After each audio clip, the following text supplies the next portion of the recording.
La chirurgie vasculaire est une spécialité d'une grande variété. Les restaurations effectuées peuvent concerner aussi bien les artères carotides que les artères jambières, mais également l'aorte thoracique, abdominale ou autres. Les techniques chirurgicales regroupent les techniques conventionnelles et endovasculaires. Dans le cadre de cet atelier, nous nous intéresserons aux techniques conventionnelles.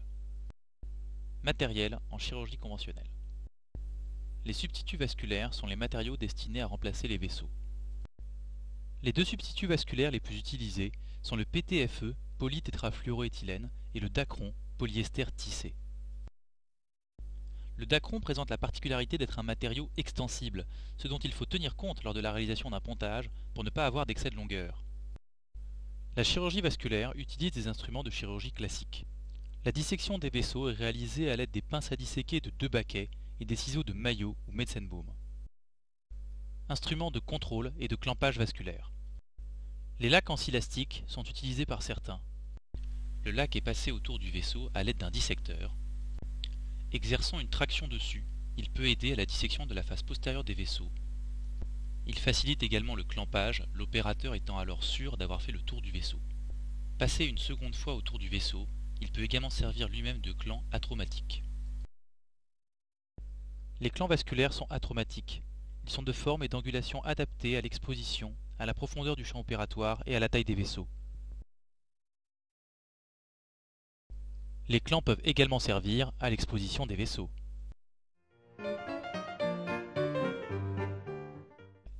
Ceux-ci, du fait de leur mort très fin et étalé, sont particulièrement atraumatiques.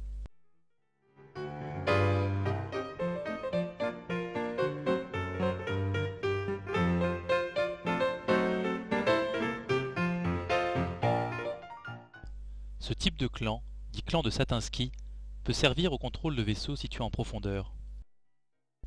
Une variante de ce clan, utilisée différemment, autorise un clampage latéral des vaisseaux, ce qui permet de maintenir un flux dans la lumière artérielle. Les bulldogs sont spécialement atraumatiques et adaptés aux artères de petit calibre. Instruments de suture vasculaire. L'ouverture des vaisseaux ou artériotomie est amorcée à l'aide du bistouri lame 11 ou artériotome. Les ciseaux de Potts, qui présentent cette courbure si particulière, servent à élargir l'artériotomie. Les pinces à bout doré de Cushing permettent des prises particulièrement fines. Les porte-aiguilles utilisés, ou riders, sont plus fins et permettent la saisie de toutes petites aiguilles. Les anastomoses sont effectués avec des fils adaptés au calibre des vaisseaux, doublement sertis, type polypropylène monofilament. Il s'agit de fils non résorbables.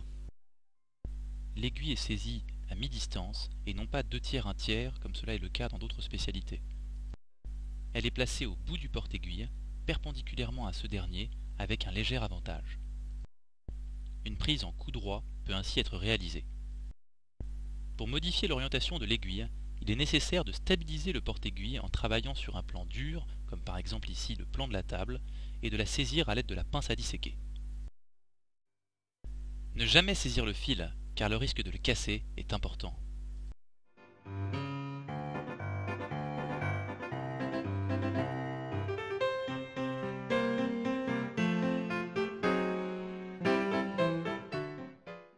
La suture vasculaire se fait à deux. Le rôle de l'aide dans l'exposition et la tension du surjet est fondamental.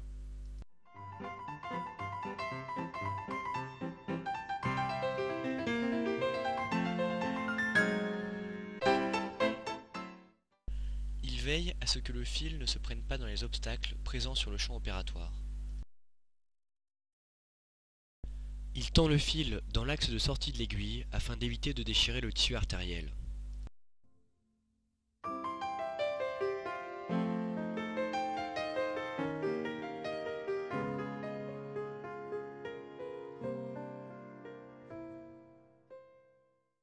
Il tient le fil à une distance mesurée, évitant à l'opérateur d'être gêné par des boucles.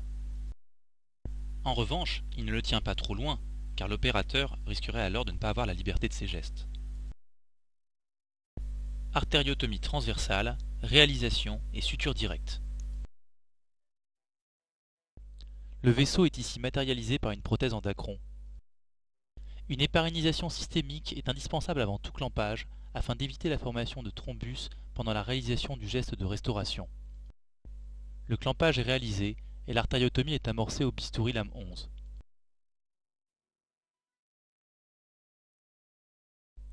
Les ciseaux de Potts sont alors utilisés pour élargir l'artériotomie. Il s'agit donc ici d'une artériotomie transversale, car le sens de l'artériotomie est perpendiculaire au flux.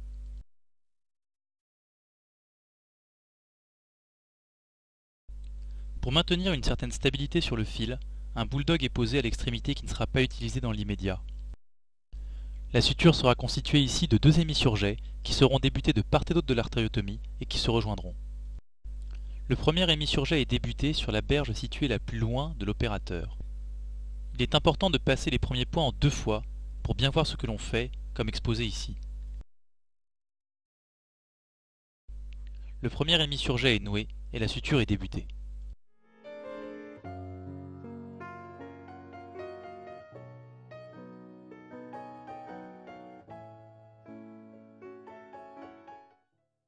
Elle est poursuivie jusqu'à la moitié de l'artériotomie.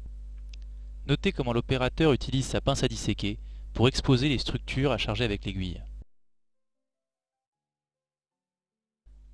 Arrivé à la moitié de la suture, le fil est mis en attente sur une pince et le deuxième hémisurget est débuté à l'autre extrémité de l'artériotomie.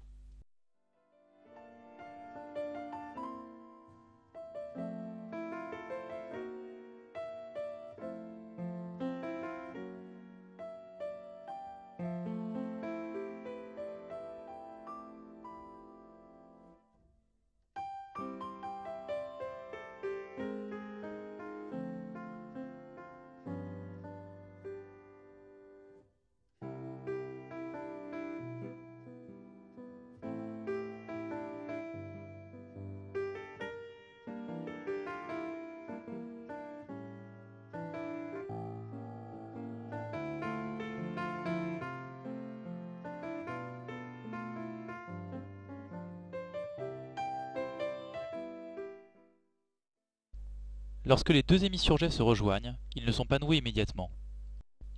Il est d'abord nécessaire de réaliser les purges afin d'évacuer les éventuelles thrombis qui se seraient accumulées dans le vaisseau. Pour ce faire, le clan d'aval est déclampé dans un premier temps et refermé. Puis, le clan d'amont est déclampé et refermé à son tour. Les deux surjets sont alors noués. Notez comment l'opérateur réalise un grand nombre de demi-clés car il s'agit d'un fil qui a une tendance à se débobiner. À la fin de la procédure, on vérifie la qualité de la suture. Les prises doivent être régulières et aussi larges qu'espacées. Artériotomie longitudinale, réalisation et suture directe. Le principe est identique à la suture précédente. L'artériotomie est débutée au bistouri lame 11 et poursuivie à l'aide des ciseaux de Potts.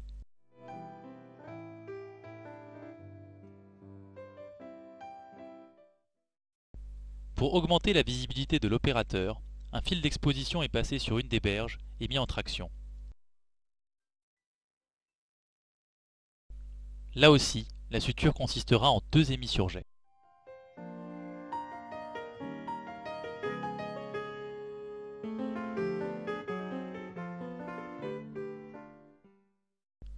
Le premier hémisurget est amorcé d'un côté et le deuxième de l'autre.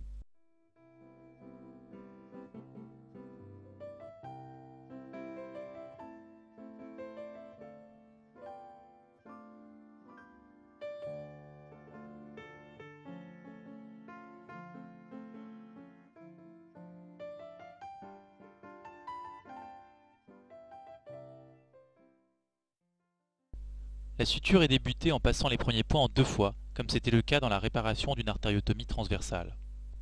Les artères sont des tissus fragiles, il est donc important d'éviter de les pincer avec la pince à disséquer lors de la suture. Lorsque l'on coud, la pince à disséquer, utilisée ouverte ou fermée, sert à récliner ou à exposer les structures que l'on veut charger avec l'aiguille.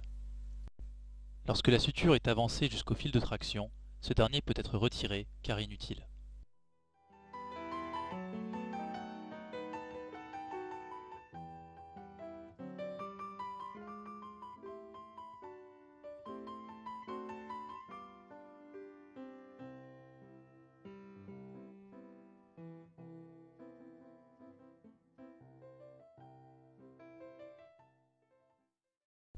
Le deuxième hémisurget est débuté, toujours en passant les premiers points en 2 fois.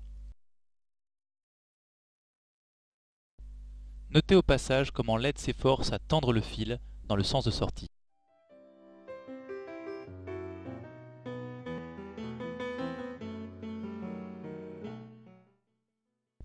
Les deux hémisurgets s'étant rejoints, les fils sont noués après avoir réalisé les manœuvres de purge. Comme dit précédemment, lorsque l'on noue des fils de polypropylène, il est important de réaliser un grand nombre de clés car le fil a une fâcheuse tendance à se débobiner.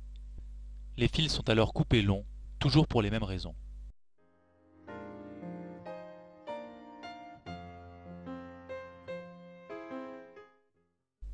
Artériotomie longitudinale, angioplastie d'élargissement par patch. L'inconvénient principal de la suture directe d'une artériotomie longitudinale est la réalisation d'une sténose sur le lieu de la suture. Pour pallier ce problème, il peut être nécessaire de réaliser une angioplastie d'élargissement par patch. C'est ce procédé qui est utilisé pour fermer les artériectomies carotidiennes et fémorales.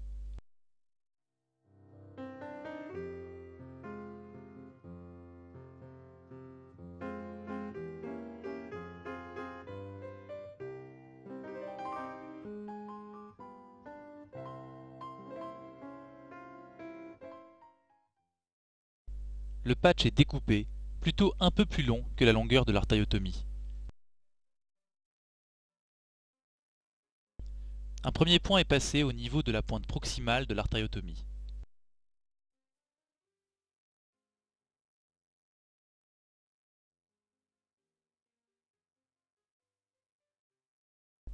Ce point peut être noué d'emblée afin de stabiliser le patch, ce qui est réalisé ici.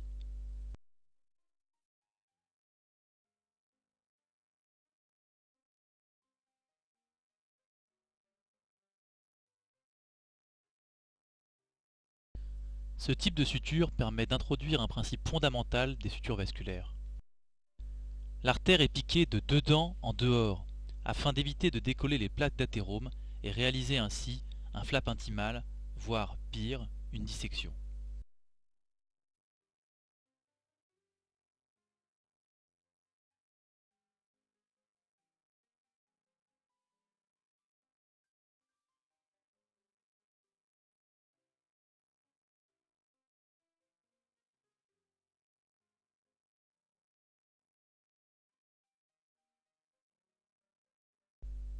Lorsque la suture est bien avancée et que l'on est entre guillemets en ligne droite, on peut réaliser alors des prises en une fois.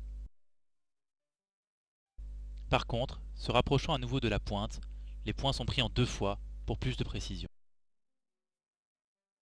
Le patch étant un peu plus long que l'artériotomie, il est nécessaire de prolonger cette dernière afin d'adapter la longueur du patch à celle de l'artériotomie. Ce procédé est préférable à celui de recouper le patch, plus dangereux car on risque alors de couper le fil. L'obliquité des points change également.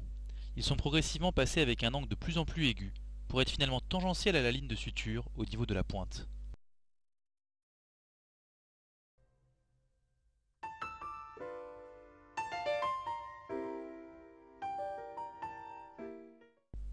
Lorsque la suture atteint les 3/4 de la circonférence, celle-ci est poursuivie en utilisant l'autre fil.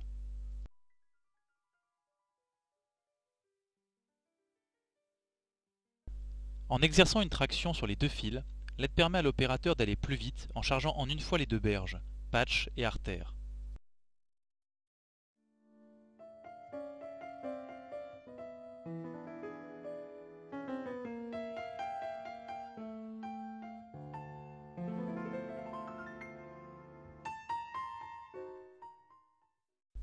Toujours suivant les mêmes principes, les 2 fils sont noués et coupés longs.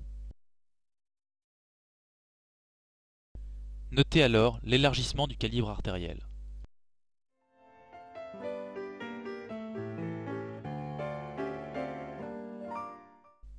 Anastomose termino-terminale directe. Les anastomoses termino-terminales peuvent être directes ou spatulées. Nous débuterons ici par la réalisation d'une anastomose termino-terminale directe. Un premier fil d'exposition, non obligatoire, est passé et mis en traction. La suture est débutée à 9 h, c'est-à-dire au point situé le plus loin de l'opérateur. La suture est réalisée en utilisant un surjet continu qui peut être noué ou non au départ. Ici, le surjet n'est pas noué, c'est la technique du surjet dit suspendu ou en parachute. Les points sont passés alors que les deux berges sont espacées, ce qui permet une plus grande précision dans la suture. La suture du plan postérieur est menée en premier, ce qui permet de laisser la suture du plan antérieur pour la fin. Lorsque quelques points sont passés, le surjet est descendu et les berges rapprochées.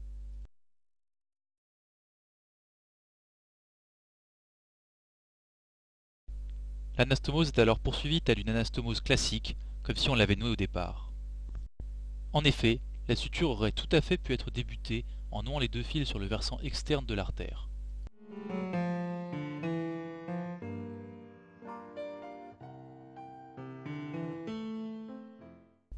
Lorsque le plan postérieur est terminé, l'opérateur prend l'autre fil pour réaliser la suture du plan antérieur. Là encore, vous noterez que les premiers points sont passés en deux fois. Les deux surjets se rejoignent et les fils sont noués suivant les principes précédemment énoncés.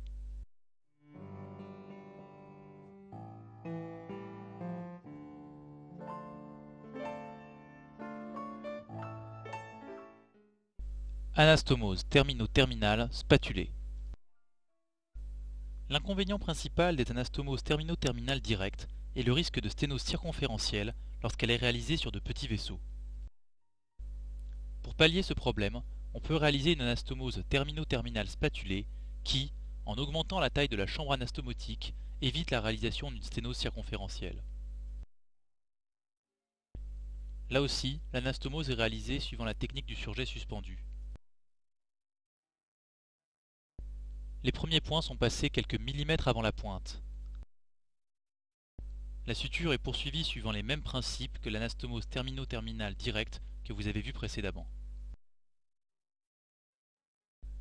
Lorsque la suture a dépassé la pointe, le surjet suspendu est descendu et la suture est poursuivie de proche en proche.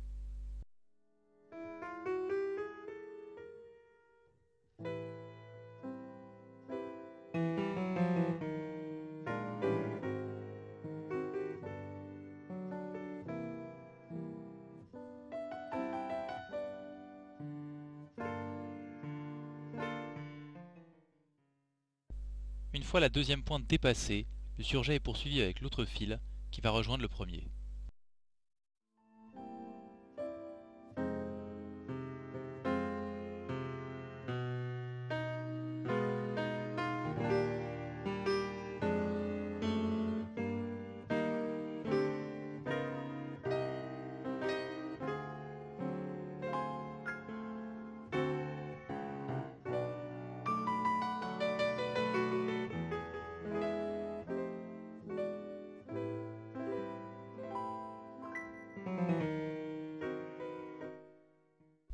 Le surjet est noué, les fils coupés et la suture est examinée.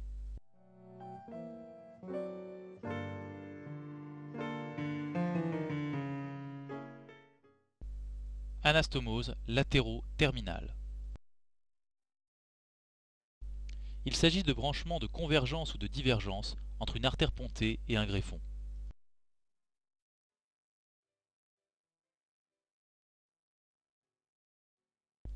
L'artériotomie est réalisée en zone saine. Elle est simple ou complétée d'une excision elliptique de la paroi si celle-ci est trop épaisse ou lorsqu'il s'agit d'une prothèse, comme c'est le cas ici. Sa longueur est égale à environ 2 fois le diamètre du conduit que l'on souhaite brancher en dérivation.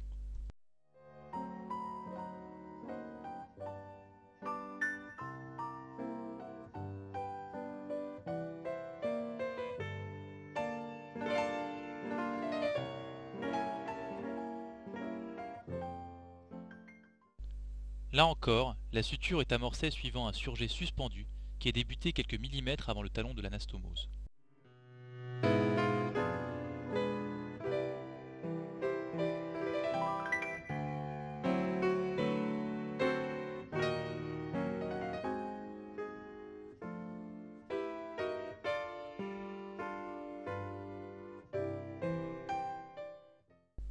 Une fois le talon passé, le surjet est descendu.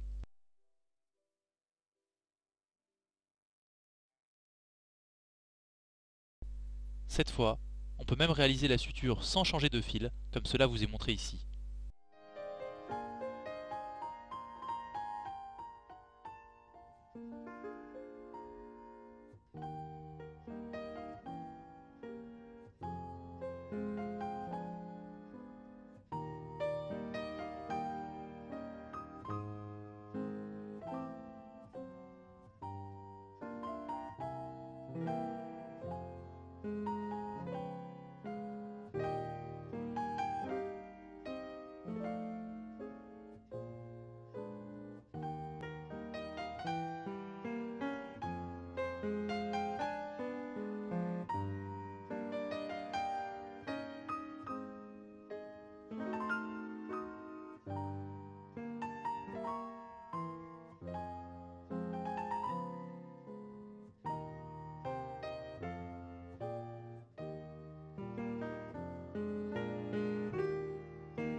Les deux fils sont alors noués et la suture est examinée.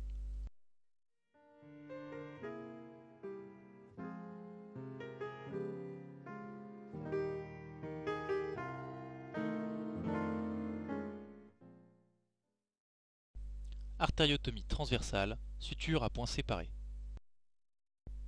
Lorsque la suture doit être effectuée sur un vaisseau de très petit calibre, comme c'est le cas par exemple chez l'enfant, les surjets sont à proscrire et on utilise alors des points séparés. Vous voyez donc ici la fermeture d'une artériotomie transversale par des points séparés.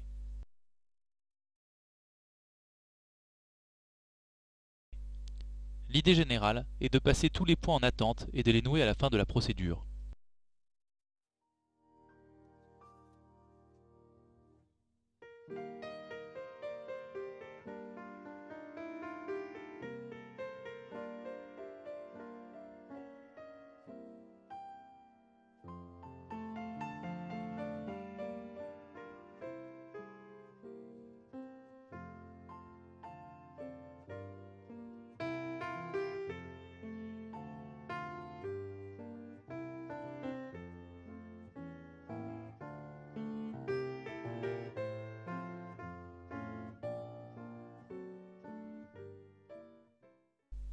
Une fois tous les points passés, ils sont noués un à un, fermant l'artériotomie transversale comme une fermeture éclair.